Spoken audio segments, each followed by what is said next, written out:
عبداللہ ابن عمر رضی اللہ تعالیٰ عنہ سیدنا فاروق اعظم رضی اللہ تعالیٰ عنہ کے صاحبزادے ہیں اور ان کی ہمشیرہ سیدہ حفصہ رضی اللہ تعالیٰ عنہ حضور کی زوجہ محترمہ. ایک دن اپنی ہمشیرہ سے کہنے لگے کہ نبی کریم صلی اللہ تعالیٰ علیہ وسلم گھر میں آئے نا، اور اگر حضور غم امت میں پریشان نہ ہوں، طبیعت کو حشاش بشاش دیکھو، تو ذرا پوچھنا تو صحیح حضور کا میرے بارے میں کیا خیال، پوچھنا تو صحیح کہ کریم کی بارگاہ میں میرا کیا مقام ہے، میرے بارے میں حضور کیا فرماتے ہیں. اب بہن کو کام بتائے اور بتائے بھی بھائی، اور بھی بہن وہ کام نہ کرے، یہ تاریخ میں ہوتا نہیں. حضرت عمر فاروق رضی اللہ تعالیٰ عنہ کی صاحبزادی ام المومنین رضی اللہ تعالیٰ عنہ فرماتی ہیں کہ میں تو بس منتظر تھی. انہوں نے تو کہا تھا نا کہ اگر تم حشاش بشاش دیکھو تو بات کرنا، لیکن حضور تشریف لائے، میری باری تھی، میرے گھر تشریف لائے، کھانا پیش کیا تو فوراً میں نے عرض کی حضور ایک بات پوچھنی تھی. حضور نے فرمایا پوچھئے. میں نے عرض کی حضور میرے بھائی عبداللہ ابن عمر کے بارے میں آپ کا کیا خیال ہے؟ نوجوانوں میری بات پہ غور کرنا، میرے بھائی کے بارے میں آپ کا کیا خیال ہے؟ تو نبی کریم صلی اللہ تعالی علیہ وآلہ وسلم نے میری طرف دیکھا اور پھر حضور زیر لب تھوڑا مسکرائے. اور بریلی کے امام کہتے ہیں کہ حضور مسکرا دیتے تھے نا تو جو بڑا دکھی ہوتا تھا وہ بھی ہنس پڑتا تھا. اب سوال پیدا ہوتا تھا کہ پھر تو اس مسکراہٹ کے لیے انتظار کرنا پڑتا ہوگا کئی مہینے کہ حضور مسکرائیں تو رونے والے ہنسیں. تو اعلیٰ حضرت فرماتے نہیں، انتظار نہیں کرنا پڑتا، یہ مسکراتے رہنا تو حضور کی عادت ہے. جس کی تسکین سے روتے ہوئے ہنس پڑے اس تبسم کی عادت پہ لاکھوں سلام. یعنی یہ تو عادت ہے حضور کی مسکراتے رہنا، اس کے لیے انتظار نہیں کرنا پڑتا. بھائیو آپ خیال رکھیں گے، غور کریں گے. حضرت عبداللہ ابن عمر رضی اللہ تعالیٰ عنہ کے بارے میں پوچھا تو سیدہ فرماتی ہیں کہ نبی کریم صلی اللہ تعالیٰ علیہ وسلم نہ زیر لب مسکرائے اور فرمایا حفصہ تیرا بھائی ہے تو اچھا، لیکن میں نے سنا ہے کہ عشاء کی نماز پڑھتا ہے تو فجر تک سویا ہی رہتا ہے. او نوجوانوں، 10 بجے تک سونے کی بات نہیں ہوئی، 9 بجے تک سونے کی بات نہیں ہوئی، 11 بجے اٹھنے کی بات نہیں. حضور فرمانے لگے میں نے سنا ہے کہ عشاء کی نماز پڑھ کے سو جاتا ہے اور فجر تک سویا ہی رہتا ہے، اسے چاہیے کہ تہجد کے وقت اٹھا کرے، اللہ کی بارگاہ میں حاضر ہوا کرے، آہوزاری کرے، سجدے کرے، عبادت کرے. اٹھتا ہے اور فجر میں جا کے اٹھتا ہے. حضرت جناب حفصہ رضی اللہ تعالیٰ عنہ کہتی ہے میں نے جناب عبداللہ ابن عمر کو پیغام دیا اور میں نے کہا میرے جوان بھائی سن. نبی پاک نے فرمایا ہے تو اچھا پر تہجد میں نہیں اٹھتا، نفل نہیں پڑھتا.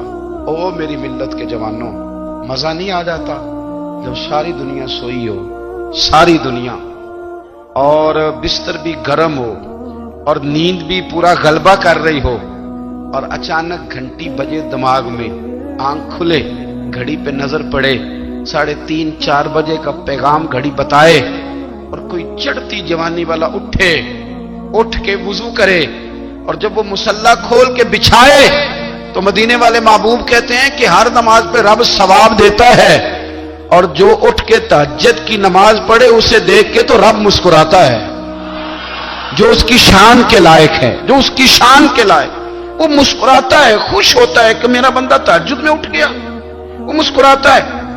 کاش ہماری صبحیں کبھی اپنے مالک کے نام ہو جائیں. کاش کہ صبح حضرت ابو الحسن رحمت اللہ تعالی علیہ حضرت معاذ ابن جبل رضی اللہ تعالیٰ عنہ کے پاس بیٹھا کرتے تھے. فرماتے ہیں ان سے جو پیار بڑھا تو پھر میرا مصلی سے بھی بڑھ گیا. تابعی ہیں، فرماتے ہیں صحابی رسول سے محبت ہوئی تو ذکر سے بھی ہو گئی، پھر درود شریف سے بھی ہو گئی. محبت ان سے بڑھی تو پھر اللہ نے مسجد کا پیار بھی بڑھا دیا.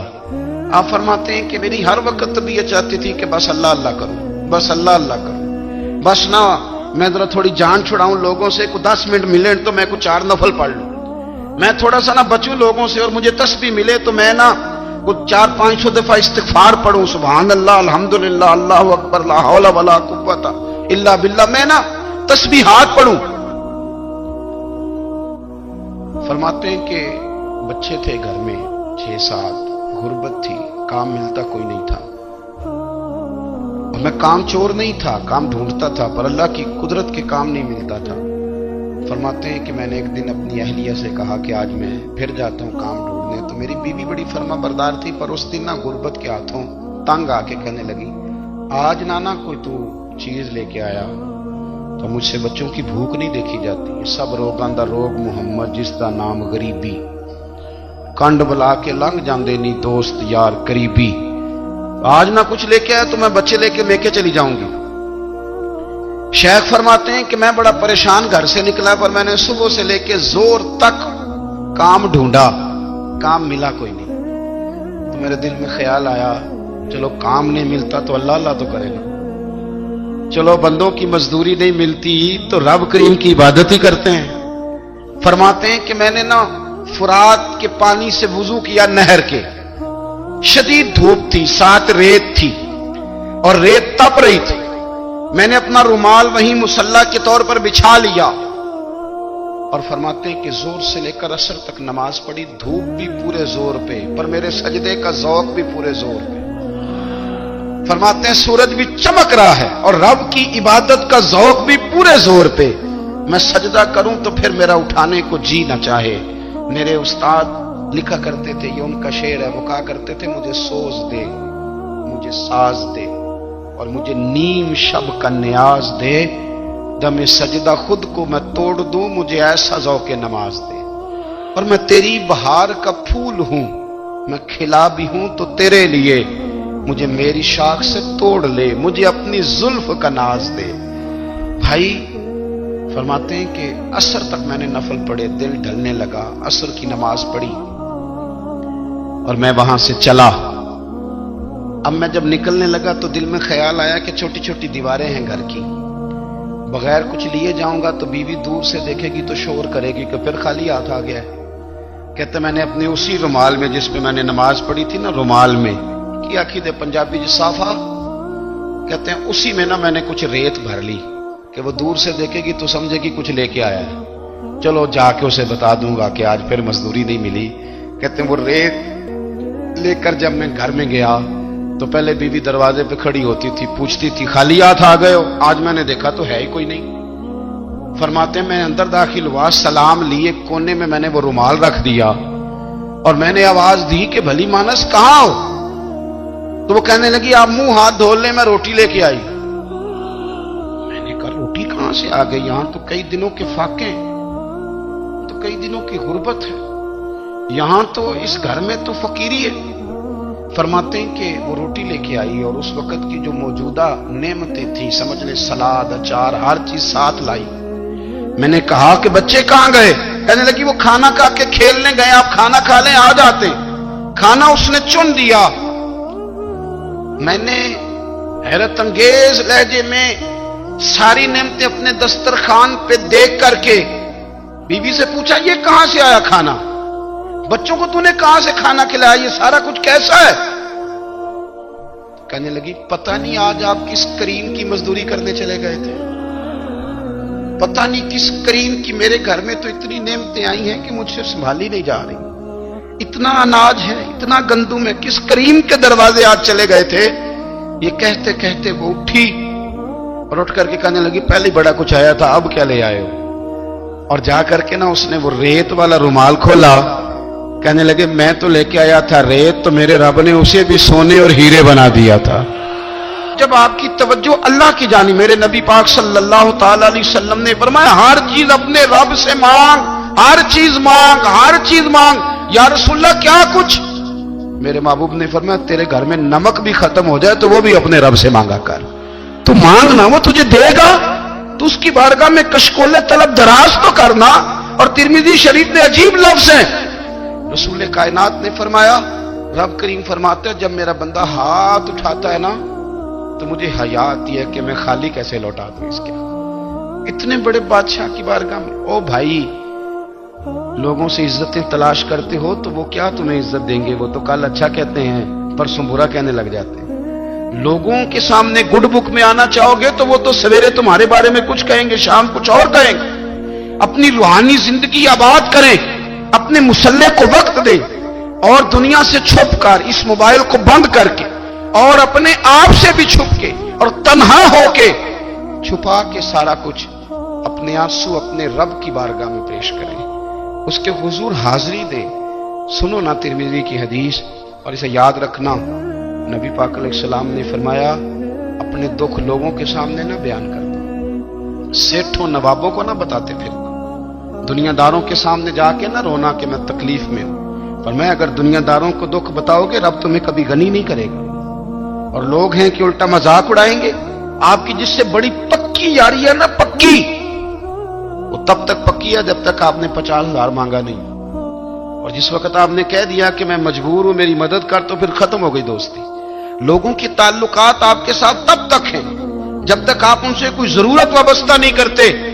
کریم محبوب فرمانے لگے بندوں کے سامنے دکھ نہ بیان کرنا، اللہ تجھے کبھی غنی نہیں کرے گا، تو اپنے دکھ اپنے رب کو بتا، تو دعائیں مانگ، تو اس کی بارگاہ میں حاضر ہو، تو اس کے حضور عرض کر۔ فرمایا اپنے دکھ اپنے رب کو بتا، وہ جلدی کرے یا دیر سے کرے تجھے ساری دنیا سے بے نیاز کر دے گا، تجھے کسی کا محتاج نہیں رہنے دے گا۔ اپنے مسلح کو، اپنی دعاؤں، ایک بزرگ فرماتے ہیں میں نے دعا مانگنے کا طریقہ اپنی بیوی سے سیکھا، دعا مانگنے کا طریقہ اپنی، سیکھنے والے تو اپنے بچوں سے بھی سیکھ لیتے ہیں، سیکھنے والے تو ہر ایک سے سیکھتے ہیں۔ وہ کہتے ہیں میں نے دعا مانگنے کا سلیقہ اپنی بیوی سے سیکھا ہے۔ حضرت وہ کس طرح؟ فرمانے لگے میری بیوی نے نا مجھے کوئی کام بتایا، کچھ پیسوں کی ضرورت کے لیے کہا، تو میں نے اسے کہا کہ بھئی ابھی میرے پاس نہیں ہے، کچھ دنوں میں آتے ہیں تو میں دے دوں گا۔ عورتوں کی عادت ہوتی ہے وہ بار بار یاد کراتی ہیں، 2-4 دنوں کے بعد پھر اس نے کہا حضرت وہ میں نے کہا تھا کچھ پیسے، میں نے اسے کہا کہ ابھی میرے پاس نہیں ہے، کچھ دنوں میں ملتے ہیں تو میں تمہیں دے دوں گا۔ اس نے کچھ دنوں کے بعد پھر کہا حضور وہ میں نے کچھ پیسے کہے تھے۔ فرماتے میں نے ڈانٹ دیا، میں نے کہا کہ کیا تو روز مجھے شرمندہ کرتی ہے، کہا نا میرے پاس نہیں ہے، ہوں گے تو دے دوں گا، تو روز یاد کراتی ہے۔ فرماتے اس نے پہلے تو میری ڈانٹ کو سہا، پھر میرے سخت جملوں نے اس کی آنکھوں میں آنسو پیدا کر دیے، پھر اس نے اپنے آنچل میں اپنے اس دکھ کو سمیٹا، اور پھر اس نے ایک جملہ کہا تو میں رو پڑا، اور مجھے اپنے رب سے مانگنے کا طریقہ آ گیا۔ مجھے کہنے لگی حضرت جی آپ نے ڈانٹ دیا، میں نے سہ لیا، پر آپ ہی میرے شوہر ہیں، بتائیں نا آپ سے نہ کہوں تو میں کس سے جا کے کہوں۔ فرماتے ہیں میں رو پڑا، اور میں کھل کے رویا، اور میں تڑپ کے رویا، اور پھر میری سسکیاں بند گئیں، تو مجھے کہنے لگی آپ کو کیا ہوا؟ میں نے کہا مجھے بھی دعا مانگنی آ گئی ہے، جب میں اسے کہوں گا نا اللہ تو ہی میرا رب ہے، میں تجھ سے نہ کہوں تو میں کس سے جا کے کہوں؟ میں کیوں کسی بندے سے سوال کروں؟ میں کیوں کسی دنیا دار سے کہوں؟ میں تیرے بندوں کا، نیک بندوں کا وسیلہ لے کے، تیرے محبوب کی غلامی لے کے تیری بارگاہ میں آیا، تجھ سے نہ مانگوں تو کس سے مانگوں؟ سمجھ آ گئی ہے جب میں اس رنگ میں مانگوں گا تو پھر رب میرے اوپر بڑا ہی فضل فرمائے گا، وہ میرے اوپر بڑی رحمت کرے گا، وہ میرے لیے آسانیاں کرے گا۔ عزیز دوستو ہم اس طرح کرنے لگ گئے ہیں کہ ہم نے نا اپنے تعلقات پر اعتماد کرنا شروع کر دیا ہے، میرے تعلقات بہت ہیں، ہم نے اپنی دولت پر اعتماد کرنا شروع کر دیا ہے، میرے پاس دولت بہت ہے، ہم نے اپنے علم پر، اپنی شہرت پر اعتماد کرنا شروع کر دیا ہے کہ میرے پاس فلاں چیز بہت ہے۔ یاد رکھنا جب بے نیاز اپنی صفت بے نیازی دکھاتا ہے تو بڑی بڑی دولتوں والے مجبور نظر آتے ہیں۔ بھائیو جب انسان کا رشتہ اپنے مالک کے ساتھ ہوتا ہے پھر تو غم بھی کچھ نہیں کہتے، پریشانیاں بھی کچھ نہیں کہتی، پھر تو زندگی صبر والی، پھر تو زندگی توکل والی، پھر تو زندگی بھروسے والی، پھر انسان اپنے آپ کو رسوا نہیں کرتا، دنیا داروں سے امیدیں اس کی ختم ہو جاتی، امیدیں اللہ رسول سے لگا لیتا ہے، مضبوط ہو جاتا ہے، مضبوط، طاقتور ہو جاتا ہے، خوددار ہو جاتا ہے، باوقار باعزت ہو جاتا ہے۔ حضرت بہلول دانا رحمت اللہ علیہ بیٹھے تھے تو ہارون رشید حج کر کے آ رہا تھا،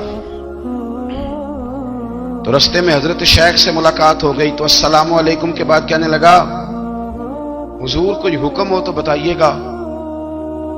تو حضرت بہلول دانا فرمانے لگے تیرا رب کون ہے؟ اس نے کہا اللہ۔ تو فرمایا میرا کون ہے؟ کہا اللہ۔ فرمانے لگے تو بڑا ہی بیوقوف ہے، کیا تو یہ سمجھتا ہے کہ رب ہارون رشید کو تو دے گا اور بہلول دانا کو بھول جائے گا؟